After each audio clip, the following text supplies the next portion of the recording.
Dear listeners, welcome. Even a tiny act nowadays can be colossal in God's eyes. Even a minuscule act that a person does nowadays to try and build their relationship with God is tremendous. It's monumental. We can't imagine the reward that a person receives for one small act. Judaism is now over 3,320 years old from the time of the giving of the Torah. If we count from Avraham Avinu, from Avraham Avinu, it's 3,820 years. And probably we have never had such challenges to the Jewish frontier as we have today. So here's the rule. God is fair. And according to whatever situation a person is in, that's the way he judges. The more difficult that the situation is, the more challenging it is, the more merit a person receives above. It's almost like if we look at our skin, and a person looks at their skin, they see overall skin color, but then you take a super magnifying glass and you look at what's on the skin. You see each cell. You see each pore. Each small aspect becomes gigantic. It's the same thing nowadays. Because of all the challenges we face, every small effort, every minuscule act that a person does to build that relationship with God is considered colossal. It's like we have that super magnifying glass on each one of our actions.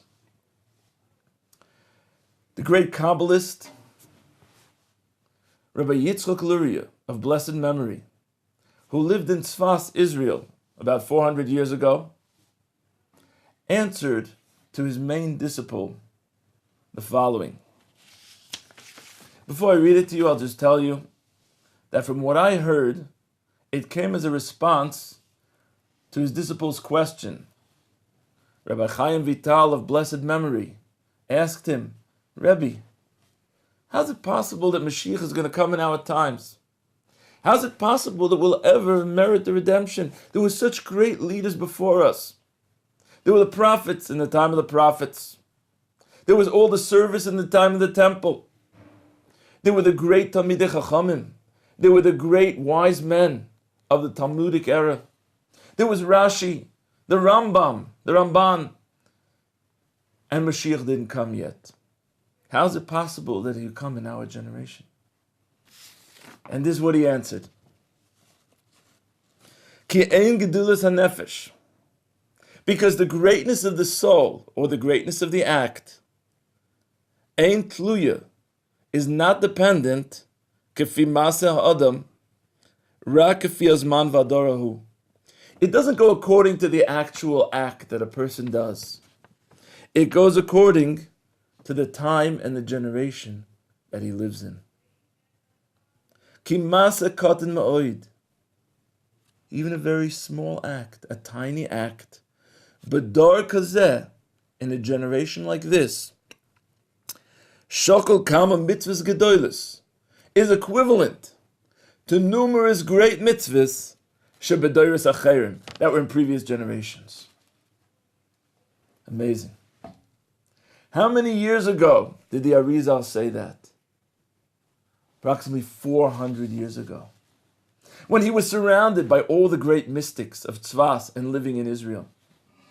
Let's fast forward history a little bit, and we come to 200 years ago, the time of the Baal Shem Tov, the time of the Vilna Gaon, the time of the great leaders in Eastern Europe and Russia.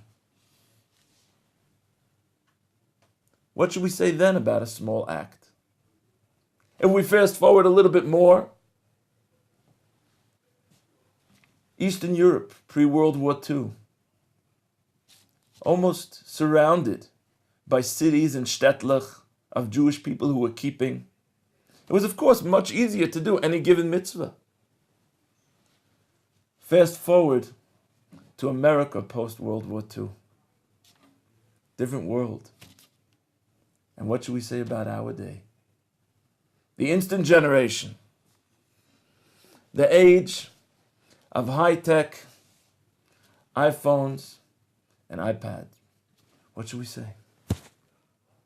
The smallest effort that a person puts in to come close to building a relationship with God is worth much more than even great mitzvahs that were done in previous generations. So I want to share with you two stories. One story is a well-known story that's passed down about the Neshama of the Baal Shem Tov. The Baal Shem Tov, Rabbi Israel Baal Shem, who lived approximately 200 years ago, was the founder of Hasidus. And such a great Neshama. Before he came down to this world, it was decided above to which parents he should come to. And as we have passed down, they gave a test to his parents. The test was the following. Rabbi Eliezer, the father of the Baal Shem Tov, lived in a small house, a very modest shack, probably at the end of town. And he was very great and diligent in bringing guests. He would love to have guests. So much so that he even appointed people on the edge of town to see if there was a guest, they should send them to his house. And when the guest came, not only would he give them to eat and drink, but he would give them a nice sum of money. Because he wanted them to feel good. He wanted them to be more confident in their future and more bright. And so, now they wanted to test him. So they sent Eliyahu Hanavi. They sent Elijah the prophet to test him. Eliyahu Hanavi dressed up as a poor man. And he came in the middle of the day of Shabbos into the town carrying his stick and his purse. He knocked on the door of Rabbi Eliezer. You know where I could find something to eat? Clearly Jewish. Rabbi Eliezer could have easily closed the door on him. What are you doing? Carrying money? Carrying outside in public domain on Shabbos? He was totally patient with him. He accepted him with a smiling countenance. He took him into his house and he gave him to eat the entire meal of Shabbos. At night, Eliyahu Hanavi remained, the poor man remained, slept over, and in the morning, sure enough, Rabbi Eliezer gave him the same sum of money that he would give each of the people who would visit his house. Based on that, it was decided in heaven that Rabbi Eliezer and his wife, although they were much older, they would merit to bring down the holy soul of the Baal Shem Tov. The second story I want to share with you is maybe a more recent version of this. What it means, one tiny act. I heard it from my friend in Brooklyn who deals in diamonds, in jewelry, and he was friends, or he had a meeting actually, with a very important owner of a Fortune 400 company. What happened was, they had the meeting, and here they were talking. They were talking, and came up, my friend is religious, his owner is Jewish also, he's not religious, and my friend had his tefillin with him. He had his phylacteries. And the owner says, "What's that?" He says, "It's tefillin." He says, "Really? Wow. Must be interesting." He says, "Yeah, sure. Did you put it on today?" He said, "No."